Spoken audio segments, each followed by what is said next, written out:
नमस्कार, मैं अनीता चौधरी। देखिए, संघ अपने शताब्दी वर्ष मनाने जा रहा है, लेकिन संघ को लेकर के राजनीति जो है वो थमने का नाम नहीं लेती है। इस बार कांग्रेस के प्रेसिडेंट मल्लिकार्जुन खड़गे के बेटे प्रियांक खड़गे ने बयान दिया है कि अगर कांग्रेस सत्ता में आती है तो संघ को पर पाबंदी लगा देगी। हमारे साथ बात करने के लिए बीजेपी के वरिष्ठ नेता और केंद्रीय मंत्री वीएल वर्मा जी हैं। सर, इस तरह के बयान अक्सर आ रहे हैं संघ को लेकर के।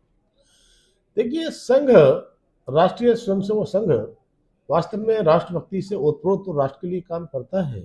और उसके स्वयंसेवक जिस तरह का अनुशासित रह करके काम करते हैं, तब मैं कहूँगा कि पहले तो प्रियंक खड़गे जी को संघ की शाखा में जाकर के देखना चाहिए, संघ करता क्या है, संघ संसद करते क्या है।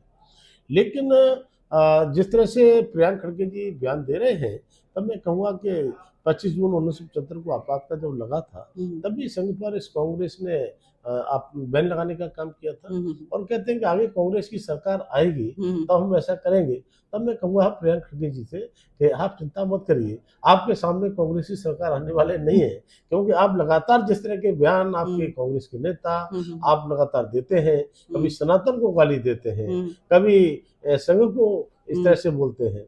तब मैं कहूँगा कि आज राष्ट्रीय अध्यक्ष हैं कांग्रेस के, उनके बेटे हैं और वो भी ऐसी टिप्पणी पर खामोश है, इसका मतलब उनकी भी मुख्य सहमति में तो मान सकता हूँ। तो कांग्रेस के नेता बड़े से बड़े, चाहे राहुल गांधी से लेकर के बने, इस तरह के बयान देते हैं। तो वही हाल है जो ऐसी पुरानी पार्टी थी कांग्रेस, उसका इतना खराब असर हुआ है। तो लगता है कि ऐसे बयान देते रहेंगे और कांग्रेस और हाशिए पर जाती रहेगी। सर, ये पहला मौका नहीं है। राहुल गांधी को भी देखेंगे तो आरएसएस को लेकर जब भी बीजेपी की बात आती है वो आरएसएस को जैसे फोबिया हो उनके अंदर, आरएसएस का जिक्र जरूर करते हैं और कई बार उनके अनर्गल बयानों के लिए उन्हें कोर्ट में माफी भी मांगनी है। देखिए, राहुल गांधी जी कब कब क्या क्या बयान देते हैं।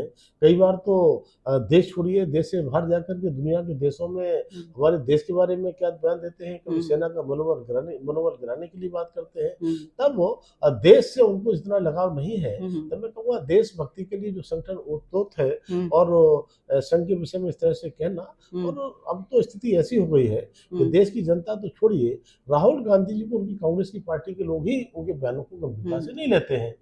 तब मैं कहूँगा कि आज कांग्रेस को एक बार फिर विचार करना चाहिए और या तो इस प्रकार के बयानों के लिए माफी मांगे, अन्यथा फिर अपनी कांग्रेस को इससे भी ज्यादा खराब हासिल में देखने को तैयार है। कांग्रेस सहित विपक्ष को अगर देखिए तो जब भी राजनीति प्रहार बीजेपी पे होता है उसमें संघ स्वतः ही उसमें शामिल हो जाता है। आपको क्या लगता है, संघ के इस विचारधारा से वो कहीं डरे हुए हैं या नफरत है, या फिर उनको ऐसा लग रहा है कि संघ कहीं ना कहीं बीजेपी की रीढ़ है और जब तक संघ को नहीं क्षति पहुंचाएंगे बीजेपी को वो कुछ भी नहीं कर संघ को वो क्षति नहीं पहुंचा सकते। मैंने कहा संघ से वो सीख सकते हैं और संघ से सीखने के लिए और संघ की शाखा में जाना पड़ेगा और संघ को एक बार देखना पड़ेगा, पढ़ना पड़ेगा।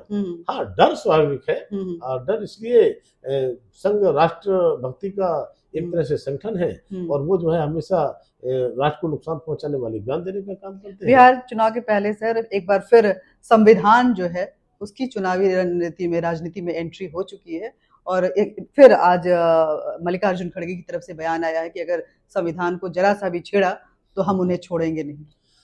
मैं माननीय खड़गे जी से कहना चाहूँगा, अभी 25 जून को ही हमने आपातकाल के 50 वर्ष मना करके आज की पीढ़ी को बताने का काम किया। ये संविधान की चर्चा करना, संविधान की बात करना, मुझे लगता है कांग्रेस के नेताओं की मुझसे शोभा नहीं देती है। 25 जून 1975 को आपातकाल लगा करके जिस तरह से संविधान की निर्मम हत्या की गई, लोकतंत्र की हत्या की गई, तब मैं कहूँगा कि उनको अब तक लगातार 50 वर्ष हो गए हैं। 50 वर्ष में तो आखिर माफी मांगना चाहिए और आज फिर वही झूठ बोलने का काम करते हैं। तो इसलिए देश की जनता है जो पूरे जान चुकी है और इनको समय आने पर पूरा जवाब देती है। बहुत बहुत शुक्रिया सर। तो देखिए, राजनीति है, राजनीति में बदस्तूर कहीं ना कहीं एक प्रहार और वार की रणनीति जो है वो चलती रहती है, लेकिन यहाँ पे कांग्रेस के साथ समस्या ये है कि रणनीति में वो आसपास के उन सभी मुद्दों को समेटने की कोशिश करता है जो उल्टा उस पर कहीं ना कहीं भारी पड़ जाता है। जय हिंद।